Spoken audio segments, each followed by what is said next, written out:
So once you get to this screen, it says that it's uploaded. It's still pre-processing. Once it is completely finished pre-processing, then it will say available. But in the meantime, we can go over and set up our simulation template. So in order to do that, I'll come over here and click on the logos to go back to the home screen.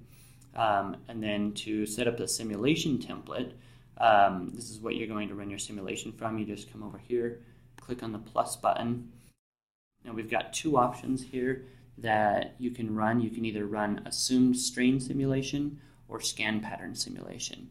The difference is the assumed strain simulation is isotropic strain, whereas the scan pattern simulation is anisotropic strain based on your scan pattern orientation. And so for this demo, we're going to run the assumed strain simulation. This is your fastest simulation. We're just going to run through the method for doing an assumed strain simulation. So when you get in here, again, the title is required. So we'll put in some title, tags and description. You know, if I want to say something like this is just a demo, you can put that in there. The assumed uniform, this just indicates which of those simulation types that you selected. You can select linear elastic or J2 plasticity. Linear elastic is going to be a faster simulation, but if you need to get accurate stress magnitudes, then you can go ahead and select your J2 plasticity.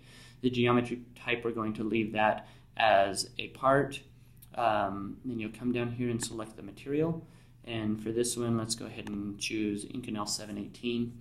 And then if you want to change your yield strength, elastic modulus, and Poisson ratio, you're welcome to. It'll change it for just a simulation template, and it won't change your default material parameters. And then the support yield strength ratio, this is essentially the density of the supports in your first simulation for the assumption. And then the strain scaling factor is a value that you can use if you want to calibrate your machine and material to just get more accurate simulations. This default works great and you'll get really good trends, but you can get a little bit better answer on the magnitude if you want to tune that. But for this example, we're going to leave all the defaults the same.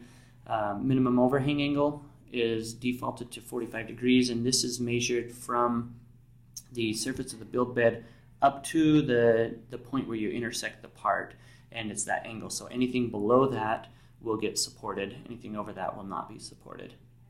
And then voxel size is essentially the size of elements that you're using for your simulation, and we use all cubic voxels and they're all uniform for the time being. So if you run with larger voxels, you've got fewer of them, and thus the problem will run faster and consume less memory. So you can come up and say, you know, if you've got a part that you want to run with, say, 1 millimeter voxels, you can run that scenario and it'll run quite fast. If you want to simulate the part with no additional supports, you'd select this box. That's not really common, but if you have a freestanding structure, that's the type of simulation you can run. Here, these are different outputs, so there's a displacement after cutoff output, so we could go ahead and select that if we want to have that result as well and detect potential blade crash due to distortion. We can go ahead and select that if you want, and that will tell you if there's potential of having your blade crash into the part due to distortion. The threshold, this is a magnification parameter that you can put in there. If you want to be safe, you can go down to below 1. If you have something that's kind of a flexible recoder, you can go above 1 and you'll still be fine. And this just gives you an indication of where you might have those things happening.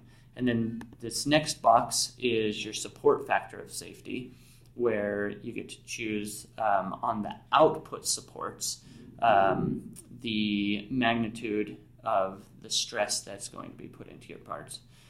So you can choose a factor of safety of 1. Again, that's matching your support strength to the predicted stress.